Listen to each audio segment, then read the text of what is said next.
మౌనంగానే ఎదగమని మొక్క నీకు చెబుతుంది. ఎదిగిన కొద్దీ వదగమని అర్థమందులో ఉంది.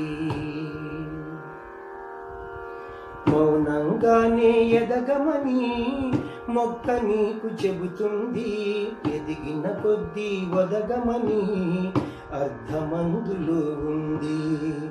అపజయాలు కలిగిన చోటే గెలుపు పిలుపు వినిపిస్తుంది. ఆకులన్నీ రాలిన చోటే కొత్త చిగురు కనిపిస్తుంది. మౌనంగానే ఎదగమని మొక్క నీకు చెబుతుంది. ఎదిగిన కొద్దీ వదగమని అర్థమందులో ఉంది. అపజయాలు కలిగిన చోటే గెలుపు పిలుపు వినిపిస్తుంది. ఆకులన్నీ రాలిన చోటే కొత్త చిగురు కనిపిస్తుంది. మౌనంగానే ఎదగమని మొక్క నీకు చెబుతుంది. ఎదిగిన కొద్దీ వదగమని అర్థమందులో ఉంది.